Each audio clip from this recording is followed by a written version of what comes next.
پھر آپ کیا کرو گے میڈم یہ پورے پاکستان سے M N A M P یہاں پہ آ جاتے ہیں اظہار یکجہتی کے لیے، لیکن پنڈی سے کوئی M N A M P آج تک نہیں آیا، اس کی کیا وجہ ہے؟ کہ یہ کڑی تو ہے ان کے علاوہ ان کے علاوہ اور کوئی بھی نہیں آپ خود آئے ہوئے ہو نا، آپ لوگوں کو ساروں کو ہم نے ہمیشہ کہا ہے، آپ صرف اپنی ذمہ داری اٹھائیں، اپنے آپ کو لے کر آئیں، اپنے آپ کی شرکت کریں، اپنا حصہ ڈالیں،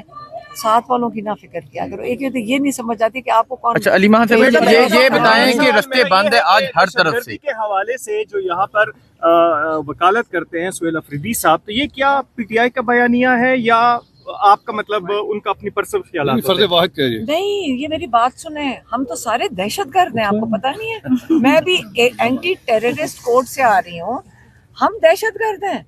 ہم تو سارے کے سارے ہمارے کیسز دہشت گردی کے کوڈ عدالت میں چل رہے ہیں، تو ہم اگر آپ مجھے سپورٹ نہیں کر رہے ہو تو پھر میں آپ کو کیا سمجھوں گی؟ آپ مجھے سپورٹ نہیں کر رہے ہو، بڑے افسوس کی بات ہے۔ اچھا یہ دوسرا، یہ آپ کے سامنے یہ کہنا، ایک سیکنڈ یہ مڑ کے دیکھیں، یہ سارے آپ کو دہشت گرد نظر ہی نہیں آ رہے، پورا پاکستان بھرا ہوا ہے دہشت گرد۔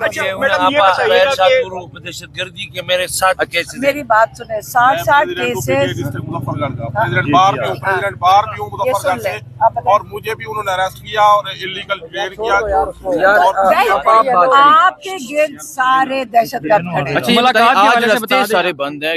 جہاں سے آپ نے آنا تھا بحریہ ٹاؤن والا، ڈی ایچ اے والا، مختلف رستے بند ہیں، اور آپ ایک تو یہ بتائیں کن رستوں سے ہو کہ یہاں پہنچے ہیں؟ کیونکہ لوگ پونے 2 گھنٹے لگے، پونے 2 گھنٹے لگے اے ٹی سی پنڈی سے، جو 25 منٹ کا راستہ ہے، اور آپ کہہ رہے ہیں کہ یہ کیوں بند کیا ہوئے؟ آج ہمارا ملاقات کا دن ہے، انہوں نے پچھلی دفعہ کہا تھا، میں آپ کو ہم ری شور کر رہے ہیں کہ آپ کی ملاقات ہوگی، اس لیے راستے بند ہیں کیونکہ یہ اس سپر پاور سے ڈرتے ہیں جو دنیا کی سب سے بڑی سپر پاور ہے، ڈرتے ہیں، اور وہ اللہ تعالیٰ آج کارکنان کی تعداد بھی بہت کم ہے۔ کی گئی تھی آپ کے ساتھ کہ آج ملاقات کرائی جائے گی۔ قرآن پڑھنے سے، قرآن ہی کہا تھا نا، ہم نے یہی کہا تھا کہ قرآن کا ختم کریں اور دعا کریں، اور اب ہم آپ سے بات کرنا ختم کریں تاکہ جو روشنی رہ گی ہم اس اچھا ملاقات اگر آج پوری نہیں ہوتی اور ملاقات نہیں ہوتی تو کیا بیٹھیں گے؟ ہم تو ہمیشہ بیٹھتے ہیں تاکہ آپ کو یہ پتا ہو کہ عمران خان اس جیل کے اندر جو انلیگل قید میں ہے عمران خان، ہم ہمیشہ اپنا پوائنٹ بنانا چاہتے ہیں کہ آج نہیں پتا تو ایک دن ہم ان کو بتائیں گے، ہم نے آپ کو کسی نے اکیلا نہیں چھوڑا تھا، ہم سارے اس لیے بیٹھتے ہیں۔ علی محمد خان سے بس 7 گھنٹے کے لیے وزیر اعلیٰ کو جو ہے وہ سنسان علاقوں سے گزرنا پڑا، حیدرآباد کا جس طرح آپ کہہ رہی ہیں